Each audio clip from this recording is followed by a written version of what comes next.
लैभ्यं मास्मगमं पार्थ नैतत्त्वयुपपद्यते।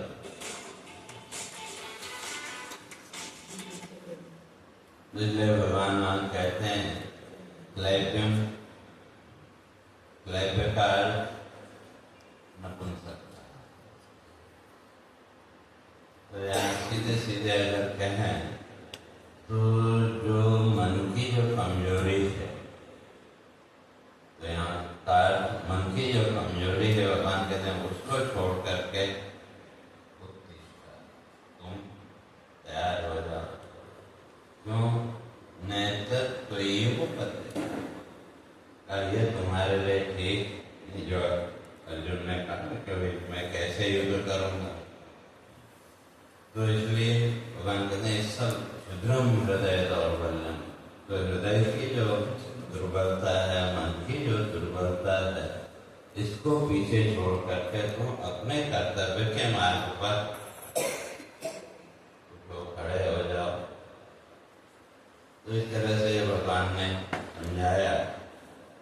तो तब वहाँ जो है तो अर्जुन अपने मन की जो स्थिति है उसका वर्णन यहाँ पर करके आएगा कि कथम भीष्ममहं संख्ये द्रोणं च मधुसूदन विशुभे प्रतियोत्स्यामि पूजार्हौ अरिशूदन।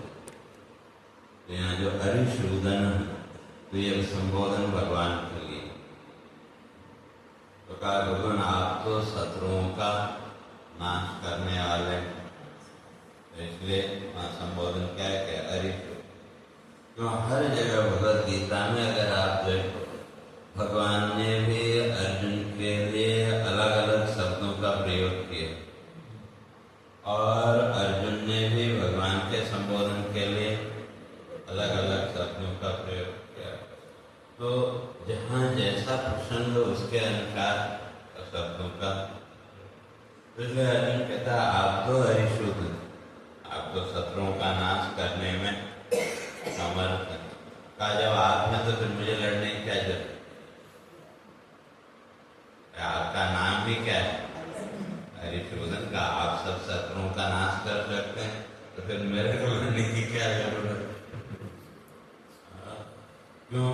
अगर मेरे सामने तो समस्या ये है, पूजा हो, ये जितने भी सामने खड़े हैं ये सब पूजनीय लोग। कोई भी ऐसा नहीं है कि भाई जिसके प्रति मेरे मन में शत्रुता का भाव हो। तो ये सब तो मेरे प्रति, मेरे सबके प्रति श्रेष्ठता का भाव, ठीक है, दुर्योधन के प्रति हो सकता है, लेकिन दुर्योधन के अतिरिक्त जितने भी योद्धा सामने खड़े हैं वे सब श्रेष्ठ लोग हैं, सब पूजा के योग्य हैं। तो इसलिए इनके ऊपर मैं बाण कैसे चलाऊं? सबसे बड़ी समस्या तो ये। और उसके साथ साथ फिर वो अपना तर्क देता है जो मैं इनके ऊपर बाण क्यों नहीं चला सकता, वो अपना तर्क आगे देता है कि गुरुम हत्वा हि महानुभावान् श्रेयो भोक्तुम भैक्ष्यम अपीह लोके। गुरुम हत्वा हि महानुभावान्, जो महानुभाव, तो जिनके प्रति हमारे चित्त में महानता का भाव, तो वो महानुभाव, या जिनकी महानता का हमने जीवन में अनुभव किया। बहुत से लोग हैं लेकिन वो महानता का अनुभव किसी किसी का ही होता है। तो इसलिए अर्जुन कह रहे कि जितने भी सामने खड़े हैं, चाहे वो भीष्म हो, द्रोणाचार्य हो, कृपाचार्य, ये जितने भी बड़े बड़े योद्धा हैं, क्या इनकी जो महानता है तो उसका तो हमने अनुभव किया है। भले वो आज शत्रु पक्ष में खड़े हैं, लेकिन इनकी जो महानता है तो क्या उसमें तो कोई संशय नहीं है, भले दूसरे पक्ष में। तो इसलिए ऐसे जो योद्धा हैं, और इतना ही नहीं, और कौन है? गुरु। ये जो महानुभाव है, इनका जो महानता का जो हमने अनुभव किया, वो किस रूप में? ये हमारे गुरु तुल्य। और गुरु का हमारे यहाँ जो गुरु शब्द है, तंत्र ग्रंथ में बड़ा विस्तार से गुरु शब्द का विचार किया। और जहाँ तक गुरु की बात है तो गुरु के भी दो भेद सामान्य, एक शिक्षा गुरु और एक दीक्षा गुरु। तो जहाँ से भी हमको कुछ जानने को मिला, चाहे वो बच्चा हो, बूढ़ा हो, जो भी है, वो सब वहाँ क्या है? शिक्षा। तो शिक्षा गुरु अनेकों हो सकते, जैसे दत्तात्रेय जी ने 24 गुरु मान। तो शिक्षा गुरु तो अनेकों हो सकते हैं, लेकिन दीक्षा गुरु वो तो इसलिए कहते हैं ये सामने जो है ये सब कैसे हैं? गुरु, सब गुरु तुल्य। क्यों? इनसे हमने कुछ न कुछ सीखा ही। तो इसलिए जब इनसे हमने जीवन में कुछ सीखा तो उनकी महानता का भी अनुभव हुआ कि जब किसी से कोई बात हम सीखते हैं तो कई बार होता हमारे अपेक्षा से भी ज्यादा सामने से हमको मिला, तो उस व्यक्ति की महानता का भाव हमारे हृदय में प्रकट होता है। तो इसलिए वो कहते कि ये तो उनकी महानता का हमने अनुभव किया। और किस रूप में? गुरु। तो इनसे हमको जीवन भर कुछ न कुछ सीखने को मिला। तो ऐसे जो महापुरुष हैं उठा इनकी में हत्या कैसे करूं? तो इसलिए मेरा जो तर्क है, मन का जो तर्क है, वो क्या है? श्रेयो भोक्तुम भैक्षम अपि कलोके। तो इनकी हत्या करने से तो ज्यादा श्रेष्ठ क्या है? भिक्षा। और भिक्षा का तो दो शब्द हैं, एक भिक्षुक और एक भिखारी। दोनों एकदम अलग। जो भिक्षुक है वो हमेशा संतुष्ट, और जो भिखारी है वो हमेशा असंतुष्ट। क्योंकि जो भिखारी है उसको जितना भी मिल जाए वो कभी उसके अंदर वो संतोष का भाव नहीं आएगा। और जो भिक्षुक है तो उसको जो मिल जाए वो उसमें संतुष्ट। तो इसीलिए हमारे ऋषियों ने आज भी बहुत से सन्यासी लोग जो भिक्षावृत्ति करते हैं तो उनके लिए एक नियम बना है। कोई भिक्षा लेने के लिए आते तो कम से कम 3 घर या ज्यादा से ज्यादा 7। तो अगर तो आप वो नियम लिया तो कई बार है कि भाई आप गए, आपको नहीं मिला, मान लो 7 घरों में भी आप गए भिक्षा मांगने, वहां से आपके भूख मिटाने के लिए पर्याप्त अन्न नहीं मिला, तो फिर ऐसा नहीं कि भाई 8वीं जगह जाओ, ऐसा नहीं। जो मिला तो इसलिए हमारे ऋषियों ने भिक्षा के लिए वो नियम बनाया। तो इसलिए से जो भिक्षुक है वो हमेशा संतुष्ट, चाहे थोड़ा मिला, ज्यादा मिला, नहीं मिला, हर परिस्थिति में तो संतुष्ट। और जो भिखारी है वो हर समय उसके अंदर असंतोष का भाव। तो इसलिए अर्जुन यहाँ कहता है भिक्षा, तो मैं वो भिक्षा मांग। तो क्यों? कारण मुझे कोई जगत का प्रलोभन नहीं, मैं ये राज्य आदि भी मैं नहीं चाहता। तो ठीक है, जीवन यापन करना है, उसका 2 रोटी तो कहीं भी मिल जाएगी।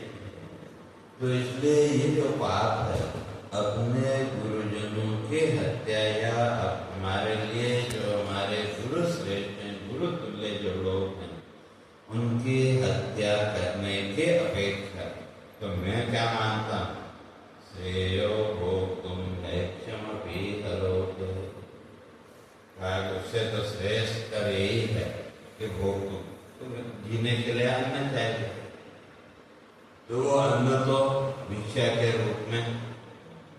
वह मुझे मिल ही जाएगा। जीवन जितना भी जीवन है उस जीवन को अगर चलाना है तो उसके लिए अन्न तो कहीं कहीं से मिल ही जाएगा। तो फिर मैं इस कर्म में क्यों प्रवृत्त हो? और कहा कि जैसे सब लोग युद्ध के लिए तैयार हैं, अगर इन सब की बात मान करके और आपकी बात मान करके मैं युद्ध में प्रवृत्त भी हो गया तो उससे मिलेगा क्या? तो इसलिए अखबार कामासुरोनि है वह कुंजी होगा रुधिर प्रतिष्ठान। ठीक है, ये लोग नहीं समझ रहे जीवन की परिस्थिति, लेकिन मैं तो समझ रहा हूँ। तो और ये जो गुरु पक्ष में खड़े हैं, गुरु तुल्य जो मेरे लोग हैं, भले ही ये युद्ध की कामना से अथवा काम पर दूसरे को मारने की कामना से, इच्छा से भले ये सामने खड़े हो तो भी तो क्या मेरे अंदर इनको मारने की कोई इच्छा नहीं है। और अगर आपके कहने पर मैं युद्ध में प्रवृत्त हुआ तो उससे क्या होगा? कुंजी भोगान रुधिर प्रतिष्ठा। क्यों ये जितना भी झगड़ा है तो किसके लिए? संसार के भोग्य पदार्थों के। जो भी महाभारत का युद्ध है तो उसके पीछे, या जितने भी आजकल युद्ध हैं उन सब युद्धों के पीछे एक ही भाव है। वो क्या है? संसार के पदार्थों का भोग। या छोटी छोटी घटनाएं या बड़ी बड़ी घटनाएं, या लोग एक दूसरे की जो हत्या करते हैं वो भी किसके लिए? संसार के भोग्य पदार्थों को लेकर मुझे ये नहीं मिल रहा, ये मिल जाए, वो मिल जाए जो। तो अर्जुन वही कह रहा है कि भाई अब दोनों पक्षों में से जो भी जीता या हार, एक पक्ष जीतेगा एक हारे, तो इस युद्ध के द्वारा जो मिले तो मिलेगा क्या? ये भोग्य पदार्थ या राज्य की बात करें तो राज्य भी किसके लिए चाहिए? तो कल्पना वही सुख की, जो भी संसार की वस्तुएं हैं, जो कुछ भी हम चाहते हैं, उन वस्तुओं के पीछे या वो जितनी भी इच्छाएं हैं, हर एक इच्छा के पीछे एक ही इच्छा है कि मेरा जीवन सुखी हो। संसार में जो कुछ भी हम चाहते हैं, ये हो जाए, वो हो जाए, हर एक के पीछे भाव क्या है? कि मेरे जीवन में उसके अलावा तो और दूसरा कोई भाव है।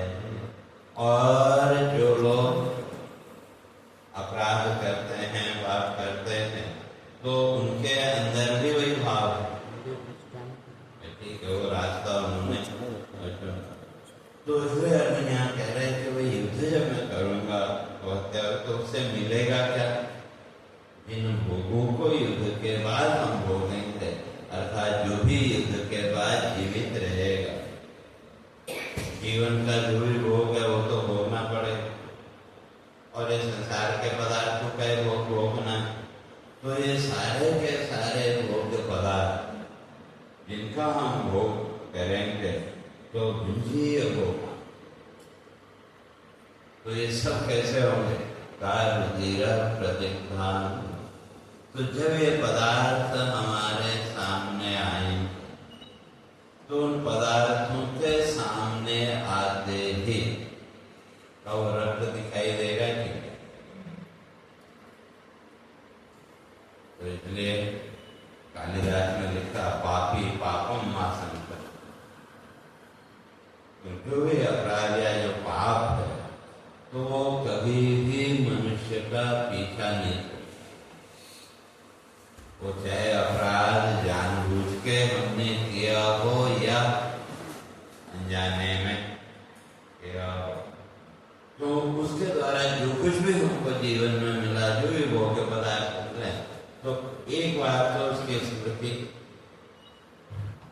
आएगी कि उन भोग्य पदार्थों को, उन संसार के पदार्थों को हमने कैसे प्राप्त किया। वो भाव तो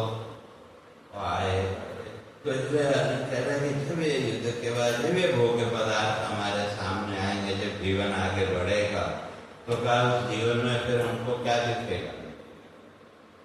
रुधिर प्रतिज्ञा, ये सारे भोग हमने अपने ही लोगों की हत्या करके प्राप्त किए का ये भाव। तो फिर जिस सुख की कामना से ये कर्म हमने किया, तो वो मिला क्या? तो वो तो नहीं मिला। तो ये युद्ध के बाद भी सारा जीवन दुख के अतिरिक्त और रहता। तो ऐसा जो युद्ध है, तो कहा कि ऐसा जो कर्म है वो फिर मैं क्यों करूं? तो अपना होता है। और फिर उसी को आगे स्पष्ट करता है, न च एतर विद्म कतरन्नो गरीयो यदवा जयेम यदिवा नो जयेयु। तो इसलिए वो कहता है कि भाई कि मुझे तो इसमें कुछ भी अच्छा दिखता न करियो, न च एतद विद्म कतरन्नो गरीयो। ये जो युद्ध है ये नो सभी के न अस्माक, ये जितने भी हैं, चाहे वो मेरे पक्ष के योद्धा हों चाहे शत्रु पक्ष के योद्धा, तो ये तो किसी के लिए भी श्रेष्ठ नहीं है युद्ध। तो जो भी युद्ध आदि है तो उसका उद्देश्य क्या है? अगर कहें तो शांति। और आज तक जितने भी युद्ध हुए, अंत में कहीं न कहीं समझौता करना पड़ा है। अगर देखें इतिहास में भी अगर देखें तो कोई भी समस्या युद्ध के जरिए हल गई। ठीक है, हजारों लोग मर गए हो गए, लेकिन अंत में दोनों पक्ष फिर टेबल पे आके तो जो तो अर्जुन वही कह रहा है कि ये जो युद्ध है न मेरे लिए श्रेष्ठ है और न सामने वालों के लिए। क्यों? स्थिति तो सबके फिर एक जैसी हो, लेकिन मैं जो सोच पा रहा हूँ वो कहता है वो ये लोग नहीं सोच पा। मैं तो ये सोच रहा हूँ इसके बाद भी अगर जो भोग हमको मिलेंगे तो क्या हमने ये युद्ध किया राज्य भोग या सुख भोग की इच्छा से, लेकिन वो तो मिलेगा नहीं। तो इसलिए न एतद विद्मः कतरन्नो गरीयो, तो कहा इसमें तो मुझे कुछ भी श्रेष्ठ कुछ भी अच्छा दिखता नहीं है। न एतद विद्मः, इस युद्ध के द्वारा न विद्मः, मुझे कुछ भी ऐसा समझ में नहीं आ रहा कि भाई जो अच्छा होता। और यदवा जयेम यदि नो जयेयु, चाहे मैं जीतूं या हार, तो दोनों ही अवस्थाओं में अब मुझे कुछ भी अच्छा यहाँ नहीं दिखता। और रही बात जहाँ तक युद्ध की है, ठीक है मैं युद्ध करने के लिए तैयार भी होता हूँ, लेकिन जिनके बिना यानेव हत्वा न जिजीविषा, का जिनके बिना मैं जीने की कल्पना भी नहीं कर सकता। जैसे घर परिवार आदि को अगर देखें तो जो भी हमारा, तो जिनके प्रति भी हमारा मोह भाव या जो कुछ भी है, तो जो भी हमारे फैमिली मेंबर जो कुछ, तो अगर विचार करके देखें तो उनके बिना जीवन की कोई कल्पना हमारे पास है क्या? ठीक है, वो नहीं होने पर भी जीवन तो चलेगा, लेकिन सामान्य जो विचार है, जो भी हमारा घर परिवार है, जो भी हमारा सर्कल है, जहाँ जितने भी लोग हैं, तो उन लोगों के बिना हम जीवन जीने की कल्पना कर सकते हैं। सामान्य उसमें तो अर्जुन भी वही कह रहा है कि जितने भी योद्धा सामने खड़े हैं, इनके बिना तो मैं जीवन जीवन की कल्पना भी नहीं कर सकता।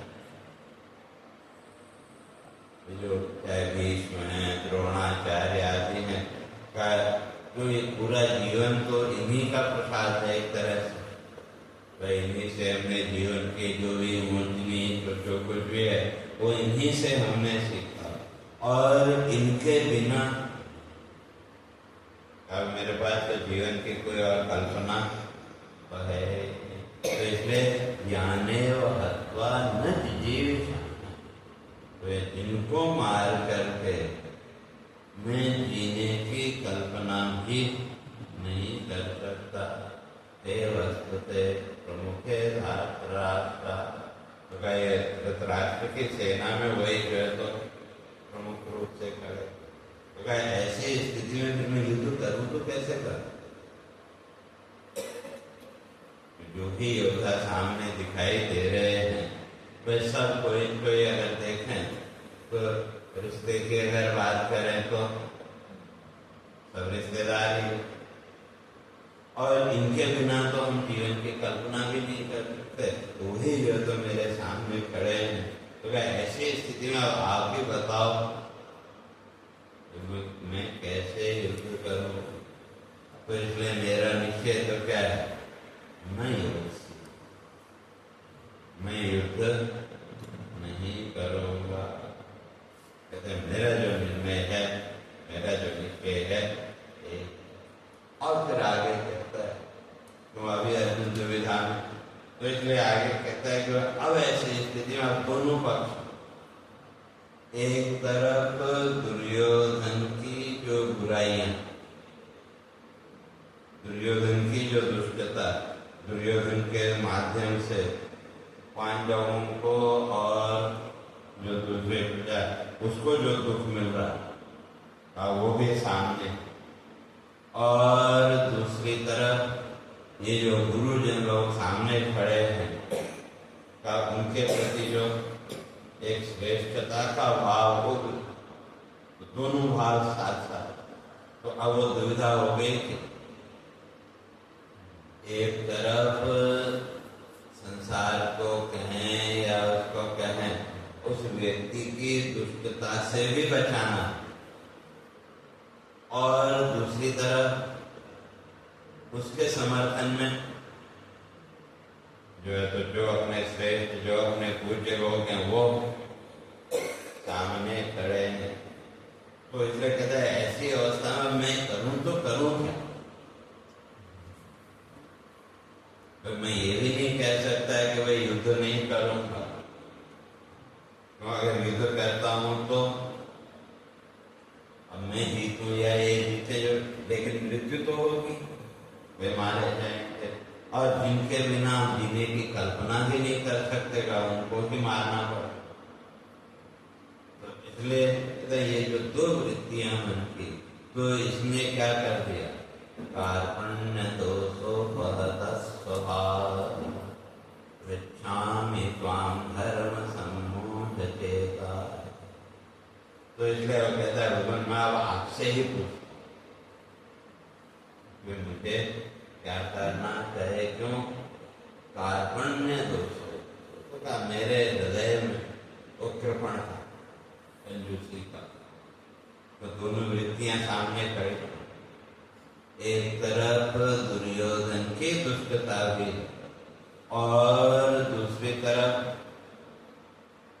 गुरुजनों की हत्या का भय भी। तो करूं तो मैं क्या? तो ऐसी अवस्था में तो मेरा जो चित्त है वो क्या हो गया, कृपणता। और कृपणता का अर्थ यहाँ पचड़ मान, तो इधर जाऊं कि इधर जाऊं एकदम। तो इसलिए वहां वो कहता है कि कार्पण्य दोषो बहत स्वभाव। ठीक है, आप जो कह रहे हो कि भगवान ने कहा कि भाई ये तो तुम्हारे लिए श्रेष्ठ नहीं, अब यहाँ आकर के तुम युद्ध से पीछे हट रहे हो, तो इससे तुमको न तो स्वर्ग मिलेगा, न तुमको किसी प्रकार का यश प्रसिद्धि मिलेगी, बल्कि उल्टा अपयश तुमको और मिलेगा। तो कहा वो भी मेरी बात समझ में आ रही है, लेकिन विडम्बना ये प्रश्न ये है कि मैं करूं तो करूं क्या।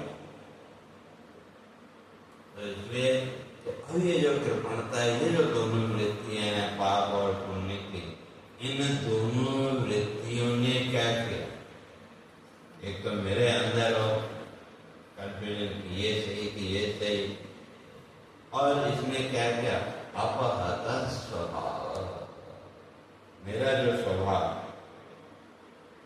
था वो क्या हो गया, इससे अपहत दब गया। ठीक है, भगवान ने जो कहा पहले कह के आए थे कि नैतत्व ये वो बदले थे, आगे ये विषम परिस्थिति में तो ये जो तुम कह रहे हो कि मैं युद्ध नहीं करूंगा, भगवान कह के आएगा ये तुम्हारी पर्सनालिटी, तुम्हारे व्यक्तित्व के अनुसार ये निर्णय नहीं, तो खैर वो भी मैं समझ रहा हूँ, लेकिन मेरा वो जो पुरुषार्थ, मेरा वो जो स्वभाव है, वो अभी संशय के कारण, कंफ्यूजन के कारण मेरी वो जो शक्ति है वो क्या हो गई, दब गई। मैं वो निर्णय नहीं कर पा रहा हूँ कि भाई मैं क्या करूं। तो एक तरफ मन करता है कि ये तो कुछ छोड़ो, और दूसरी तरफ जब प्रजा के दुखों का उसको देखते हैं तो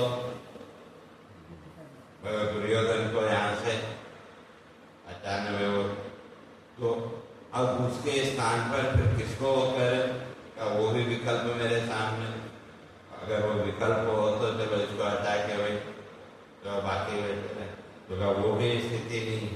तो इसलिए वो कहते हैं कि दुविधा जो है इसने क्या किया, अपहत स्वभाव, मेरा जो स्वभाव है उसको उसने क्या कर दिया, अपहत ढक दिया, अर्थात जो मेरी जो पर्सनैलिटी थी वो दब गई।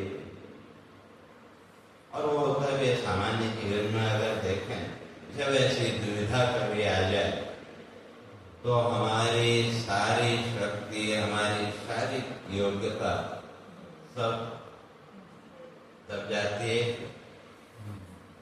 तो उस समय और फिर उस समय किसी ने थोड़ी सी सलाह दी तो कई बार हम वो मान भी लेते हैं, वो सही है कि गलत है वो एक अलग। तो अर्जुन इसलिए यहाँ फिर आगे कहता है निश्चितम ब्रूहि तन्मे शिष्यस्तेहं साधि मां काम प्रपन्ना। तो इसके कहता है कि भगवान यस, अब ये दोनों जो पक्ष हैं इनमें से यस तो क्या उचित है, क्या मेरे लिए श्रेयस है, श्रेय का मुक्ति मार्ग। इसलिए दो ही मार्ग संसार में मान्य, श्रेय और प्रेय। श्रेष्ठ प्रेष्ठ मनुष्य में व्यक्ति के सामने दो ही रास्ते हैं, एक प्रेय का मार्ग और एक श्रेय का मार्ग। और प्रेय का मार्ग का अर्थ है जो अभी अच्छा लगे, लेकिन जो फल रूप में, जिसका फल दुख के रूप में हमारे सामने आए, वो प्रेय मार्ग, प्रिय मार्ग।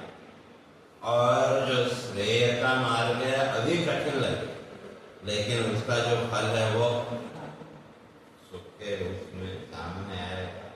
तो इसलिए जो प्रेय मार्ग है उसको संसार का मार्ग, और जो श्रेय मार्ग है वो मोक्ष का मार्ग, साधना का मार्ग।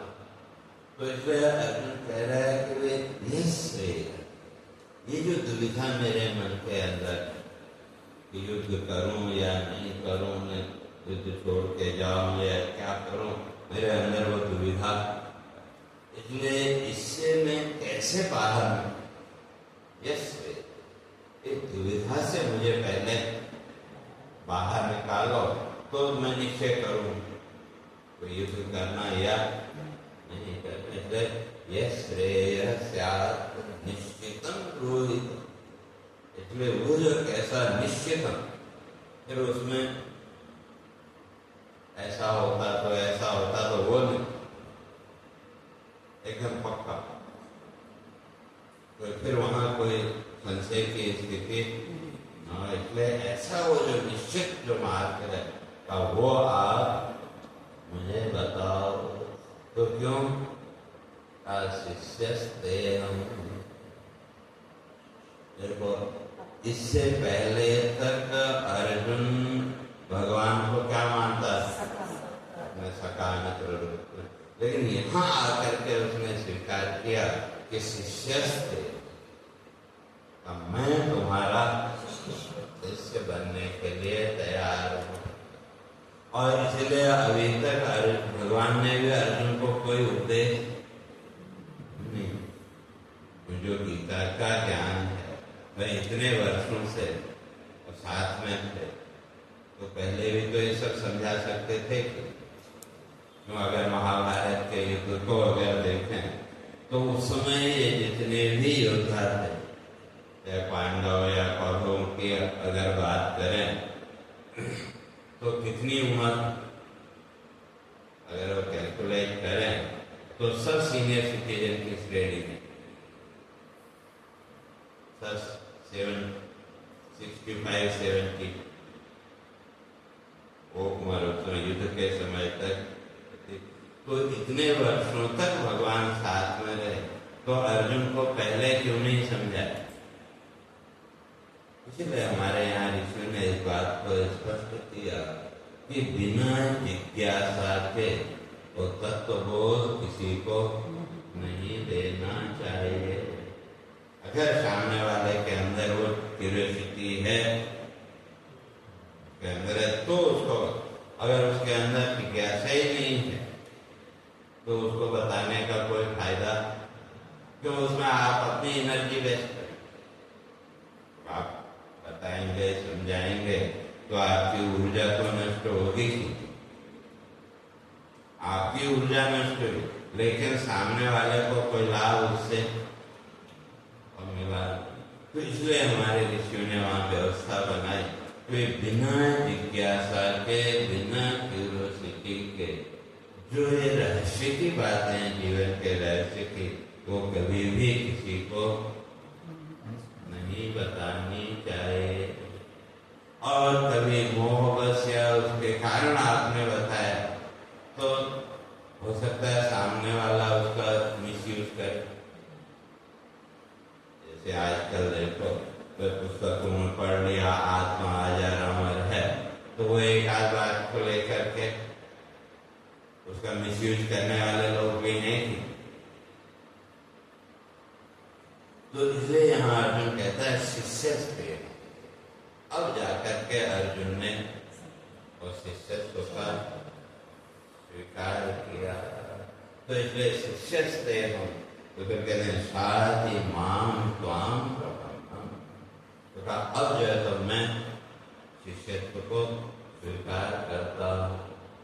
और इसलिए उसके साथ ही मैं आपको यह अधिकार क्या सारथी मान, अब मेरे ऊपर शासन। बच्चों के ऊपर भी आप शासन करते हैं कि किसके लिए? उनके जीवन को ऊपर उठाने के लिए। और अगर जबरदस्ती कोई आपके ऊपर वो करे तो जो आपके मन की शांत अवस्था है उसमें भी विक्षेप पैदा हो। तो इसीलिए जब तक अर्जुन ने ये नहीं स्वीकार किया कि मैं आपका शिष्य और सारथी मां, आप अब मेरे ऊपर अनुशासन करो, आपका अब आप मेरे ऊपर अपना कंट्रोल जो भी, तो क्यों त्वाम प्रपन्नम, मैं जो है तो शिष्य भाव के साथ अब आपके शरण में आया हूँ। तो इसलिए आप जो है तो अब मुझे जैसा आप उपदेश देना चाहें वो आप, क्यों आपकी बातों को अब मैं स्वीकार करने के लिए तैयार। तो इससे पहले तक अर्जुन तैयार नहीं। तो इसलिए वो कहता है कि शिष्यस्ते अनुसार इमाम काम प्रपन्न। तो मैं जो है तो अब आपको गुरु रूप में स्वीकार शिष्य रूप में सरेंडर करता हूँ। इतना कहा, लेकिन फिर भी मन की बात अभी रह गई कहनी। तो फिर अगले श्लोक में अर्जुन उसको कहता, नहीं प्रपश्यामि ममापनुद्यात् यशो शोषणमिन्द्रियाणाम् अवाप्य भूमौ अस्पत्नवृद्धं राज्यं सुराणाम् अपि चाधिपत्यम्। तो इसलिए कहते हैं, ये तो बात ठीक है, लेकिन फिर भी अभी मन में एक बात रह गई। जब शिष्यत्व स्वीकार कर लिया तो कहते इसका भी समाधान आप ही करो फिर मन में। इसलिए भगवान आगे तद्विद्धि प्रणिपातेन परिप्रश्नेन सेवया उपदेक्षन्ति ते ज्ञानम ज्ञानिनः तत्त्वदर्शी। गीता में भगवान आगे कहेंगे कि तद्विद्धि, अगर उस तत्व को, उस रहस्य को जानना हो तो उसका तरीका क्या है? प्रणिपातेन परिप्रश्नेन सेवया। तीन विधियां भगवान ने बताई। का प्रणिपात, प्रणिपात का सीधा अर्थ होता है साष्टांग नमस्कार।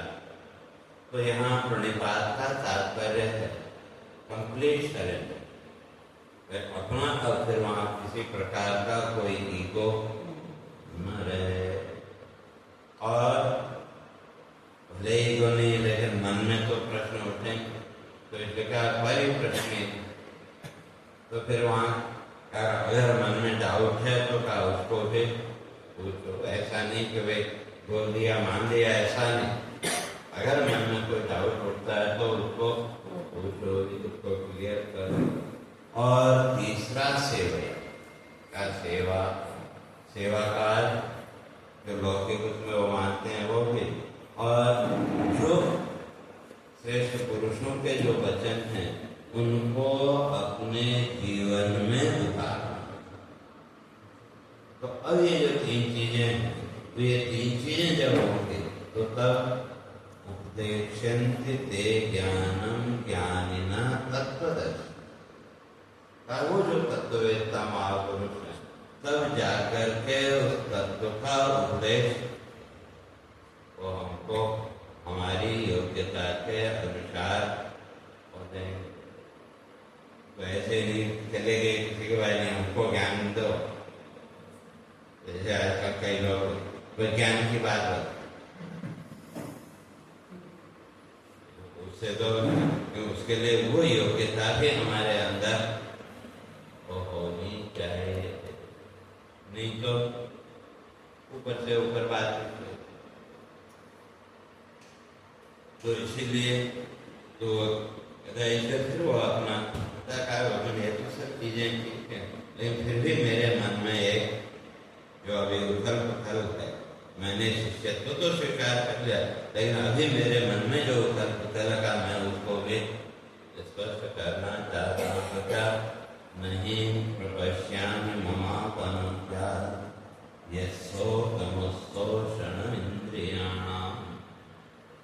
तो कहा कि इस मृत्यु लोक में, इस पृथ्वी लोक में मुझे तो ऐसा कुछ दिखता नहीं है कि जिससे यशोकम उत्शोषणम इंद्रिय, जिसके द्वारा हमारे इंद्रियों का जो शोक है का उसकी निवृत्ति हो। का मुझे तो ऐसा यहाँ इस संसार में कुछ दिखता नहीं है। इसमें मैं पहले भी कई बार कहा, शोक और अंग्रेजी का शौक दोनों की वृत्ति। तो इसलिए वो कहता है कि उस शोषणम इंद्रियां, तो ये जो हमारी इंद्रिय वृत्तियां, क्यों अगर पूरे जीवन को अगर देखें तो हमारा पूरा जीवन क्या है, या अगर संसार की भी बात करें तो इस संसार का जितना भी ज्ञान है वो 5 ज्ञानेंद्रियों का ज्ञान, इसी का नाम संसार। और दूसरे अगर कहें तो ये 5 ज्ञानेंद्रिय, 5 कर्मेंद्रिय, 5 प्राण और मन, या मन बुद्धि जो तो ये जो 17 है, इन 17 की वृत्ति के अलावा जीवन और क्या है? ज्ञानेंद्रियों के जो संस्कार हैं उसने हमको ज्ञान की ओर प्रवृत्त किया। कर्मेंद्रियों के जो संस्कार हैं उनने हमको कर्म के साथ जोड़ा। और प्राण के जो संस्कार हैं, प्राण के संस्कार उनसे श्वास प्रश्वास शरीर की सारी प्रक्रिया और प्राण संस्कारों के द्वारा, तो वो प्राण संस्कार अगर कहीं से गायब हो जाए तो पैरालाइसिस। प्राण वृत्ति तो है लेकिन वो जो संस्कारों का जो प्रवाह था वो बंद होता है। और मन और बुद्धि इनको कंट्रोल करना है। तो इन 17 के अतिरिक्त और जीवन क्या है? अगर देखें 17 वृत्तियों के अलावा और जीवन तो इसलिए कहते हैं कि वे इंद्रियां नाम सो। अब ये जितना भी जीवन का प्रवाह है तो ये इंद्रिय वृत्तियां, इंद्रिय वृत्तियों के अनुसार फिर मन में संकल्प उठा और उसके अनुसार फिर हमने बुद्धि के द्वारा वैसा ही और निर्णय किया। तो इसलिए अर्जुन कह रहे हैं कि वे मेरी दृष्टि में, मेरे विचार से तो इस संसार में तो ऐसा कुछ है ही नहीं कि जिसके द्वारा हम इन इंद्रिय वृत्तियों के दुख से बाहर निकल सकें। तो इसलिए ये शोकम दुष्पोषणम इंद्रिय, तो इंद्रियों का जो ये शोक है, इंद्रियों का जो प्रवाह है का इसको समाप्त करने का कोई साधन मुझे दिखता नहीं है। तो ये जितना भी युद्ध आदि की जो भी है तो ये भी तो क्या है? एक तरह से मन की वृत्ति कहते हैं। और मन को भी इंद्रिय के रूप में ही हमारे ऋषियों ने स्वीकार किया, तो वो भी एक इंद्रिय वृत्ति तो उसके साथ जुड़ा हुआ। मुख्य तो इंद्रिय वृत्ति, क्योंकि सारा जीवन अगर देखें तो इंद्रिय वृत्तियों का प्रवाह ही तो इसलिए वो कह रहा है कि मेरे विचार से, मेरे से तो मुझे ऐसा नहीं लगता ये जो इंद्रिय जन्य जो दुख है का इसका निवारण इस संसार में संभव। फिर भी जो तो व्यक्ति को ये चाहे कि वे जितना इससे वो दूर हो सके। इसलिए मैंने ये निश्चय किया कि वे मैं युद्ध नहीं करना चाहता। तो ठीक है भाई, मैं पलायन करके गया, भिक्षावृत्ति भी की और ठीक है वहाँ भी 2-4 बातें मैंने सुननी पड़े और उसका प्रभाव थोड़ी देर रहे। किसी ने कुछ कहा हमको तो उसका जो आवेग है वो 2-4 या मिनट या 2-4 घंटे रहे, लेकिन बाकी तो मुझे संतोष है। लेकिन अगर युद्ध करने के बाद फिर ये सब भोग्य वस्तुएं मुझे जीवन में मिले तो का हर समय, चाहे वो राज्य हो, जो कुछ भी हो, तो हर समय वही दृश्य सामने आएंगे। तो इसलिए युद्ध के द्वारा अपने बंधुजनों को मार के जीवन जीने की अपेक्षा, अर्जुन कहता है मुझे ये लगता है कि मैं जो तो भिक्षावृत्ति के द्वारा अपना जीवन और मुझे कोई रास्ता और दिखता नहीं है। और अगर युद्ध के द्वारा राज्य मिल भी गया, अवाप्य होम राज्यम सुराणाम अपचाधिपत्यम, अगर युद्ध के द्वारा केवल ये पृथ्वी नहीं, अगर स्वर्ग का राज्य भी मुझे मिल गया तो इस बात की क्या गारंटी है कि वहां फिर बाद में शत्रु नहीं आए? आज राज्य मिल गया लेकिन इसकी क्या गारंटी है कि वे आने वाले समय फिर वहां कोई शत्रु खड़ा नहीं हो, और फिर कोई शत्रु सामने आ गया तो फिर वहां युद्ध करना पड़ेगा। तो पूरा जीवन तो यो युद्ध की वृत्ति, और हर समय कहने का अर्थ है कि राज्य मिल भी गया तो वहां भी तो फिर शत्रुओं की चिंता। और तो इसलिए भर्तृहरि ने लिखा सर्वं वस्तु भयान्वितम बुद्धिर्नाम वैराग्यमेव होते। इस संसार में तो कोई भी वस्तु ऐसी नहीं है जहाँ भय न हो।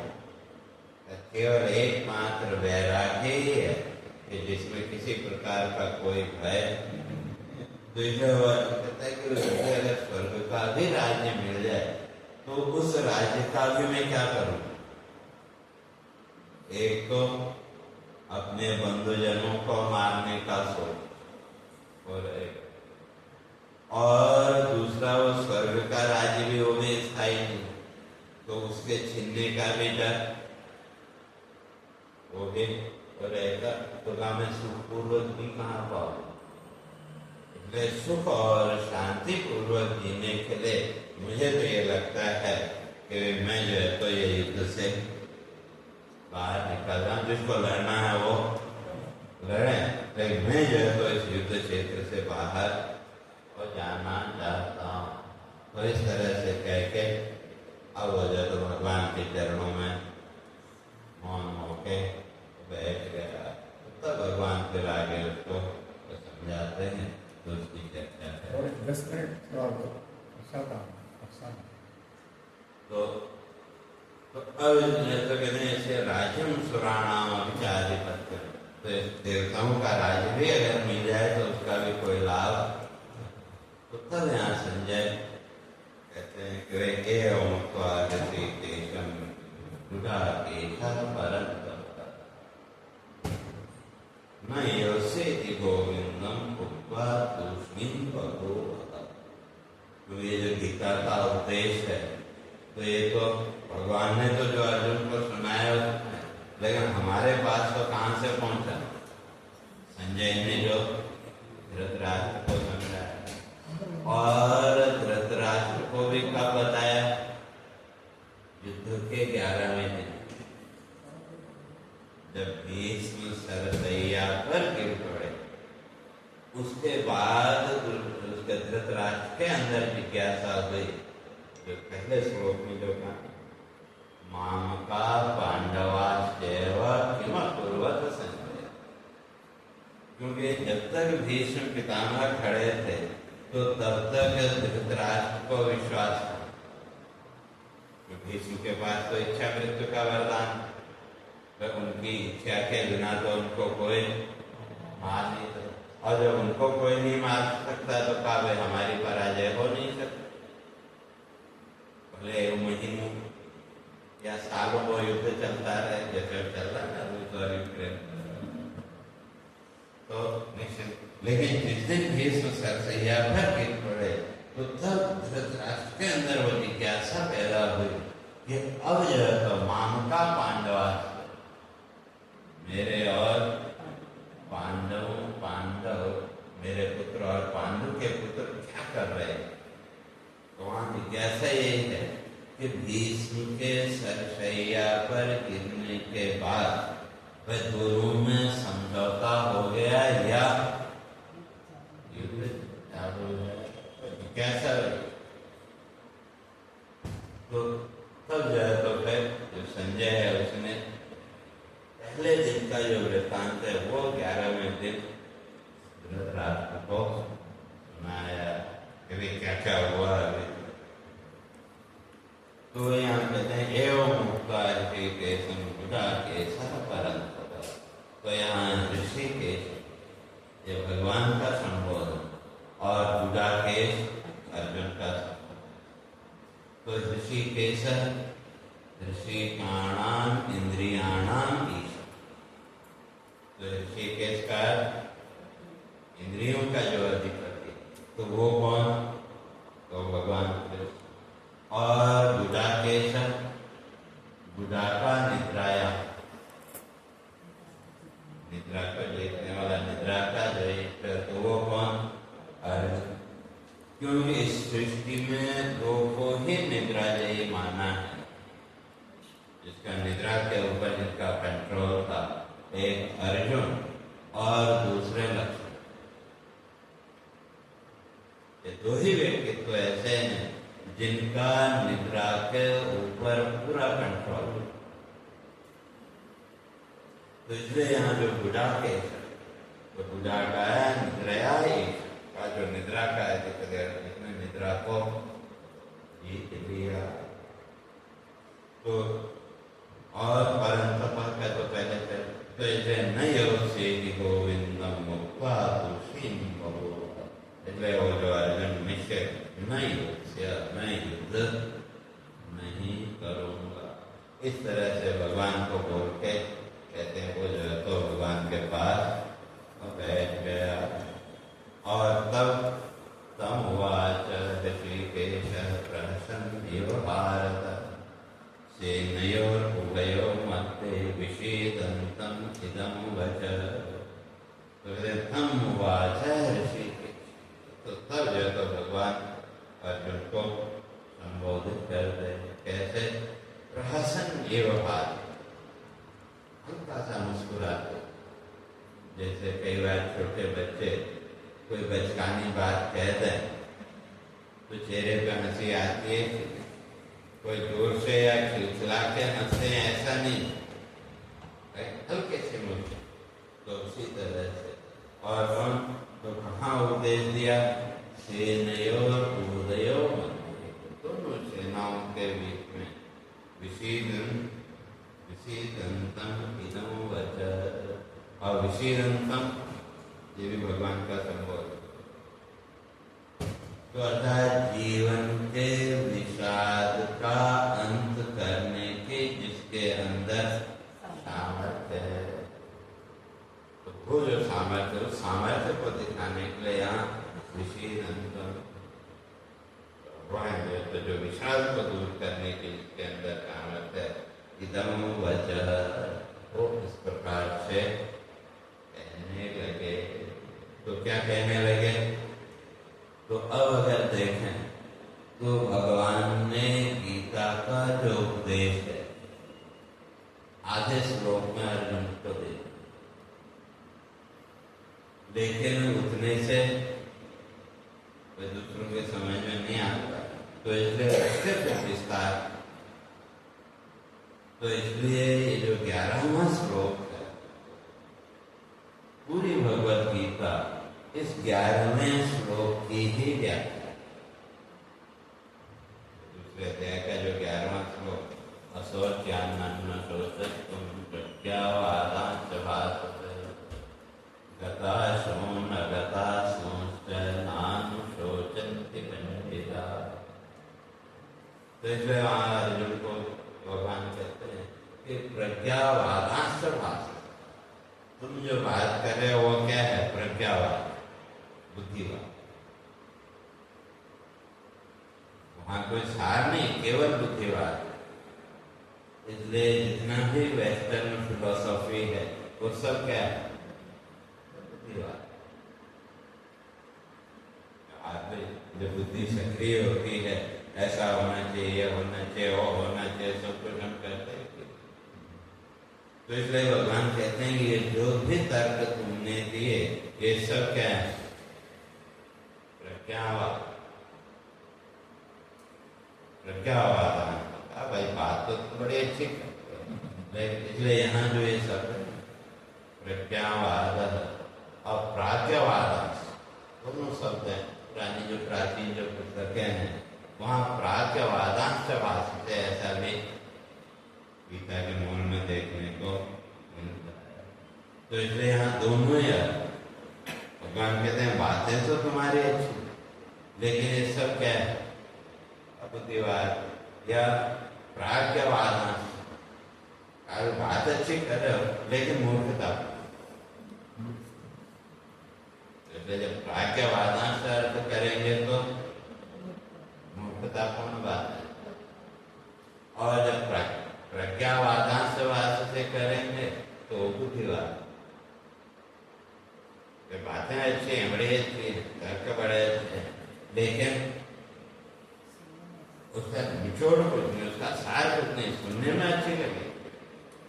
तो इसी तरह से बहुत से ऐसे दार्शनिक जिनकी बातें आप सुनो या पढ़ो तो लगता है नहीं, बिल्कुल एकदम सही, लेकिन उसका निष्कर्ष कुछ नहीं। आते हैं लॉजिक अच्छे, लेकिन उसका कोई रिजल्ट नहीं।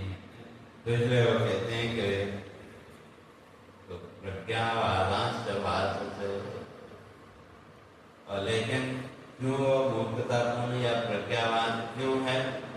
तो कहा असोच्यान न सोचता। बात है, लॉजिक अच्छा है, तर्क अच्छा है, लेकिन व्यक्त कर, क्योंकि जो तर्क है तो तर्क की जरूरत कहाँ है?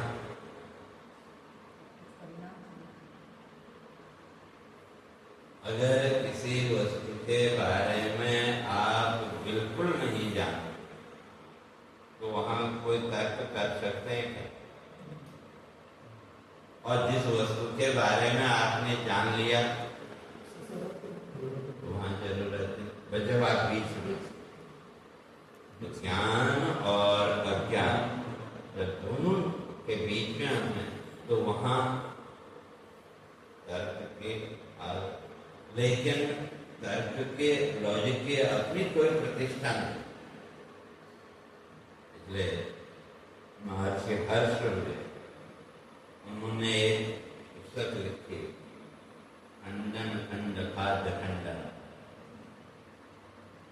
लेकिन जितने भी तर्क शास्त्रकारों ने, बड़े बड़े आचार्यों ने, बड़े बड़े ज्ञानियों ने जितने भी लॉजिक दिए, उन्होंने सबका खंडन। क्यों? वो कहते हैं तर्क की अपनी कोई प्रतिष्ठा है। तो जो भी हम लॉजिक खड़ा करेंगे वो अपनी सुविधा के हैं, और हमारे मन का स्वभाव है कि वो अपनी बात को सिद्ध करने के लिए कोई कोई तर्क हम भी ले। इसलिए जो लॉजिक है का तर्क की अपनी कोई प्रतिष्ठा नहीं। तो तर्क फिर किसके लिए? केवल स्पष्टीकरण के, क्लियरिटी के लिए। तो तर्क के द्वारा वस्तु की सिद्धि होगी, तो इसलिए वस्तु की सिद्धि तो लक्षण प्रमाणाभ्याम वस्तु, न तो तर्क। केवल लॉजिक के द्वारा वस्तु की सिद्धि हो जाएगी का उसके लिए तो उसका प्रूफ भी जाए और प्रत्यक्ष भी होना चाहिए। तो इसलिए भगवान यहाँ कहते हैं तुम्हारी जो बातें हैं वो सब क्या है? प्रज्ञावाद है, बुद्धिवाद। या जितने भी तुम तर्क कर रहे हो, ये सब तर्क कैसे हैं? ये सब तर्क तुम्हारे मूर्खतापूर्ण। क्यों? जिसके बारे में नहीं सोचना चाहिए था तो वही सोच रहे हो। तो क्यों और कैसे? तो फिर वो अगले आधे श्लोक में भगवद गीता का पूरा उपदेश कि वे क्यों गता समनाम सोचन्ति पंडिता। जो विचारशील के जो पंडित है तो वो गता जिनके प्राण चले और जो अभी जीवित का जो विचारशील जो पंडित व्यक्ति इन दोनों के बारे में शोक नहीं करे। और हम इन दोनों के बारे में ही शोक करते हैं। तो कहते हैं भाई यही है। तो इसलिए तुम्हारे जितने भी तर्क हैं वो सब कैसे हैं? अब चाहे उसको प्रज्ञावाद कहो या प्राज्ञवाद कहो, चाहे उसको बुद्धिवाद कह लो या मूर्खतापूर्ण कह लो, कहते हैं ये सब तुम्हारे तर्क रहते हैं। तो क्यों?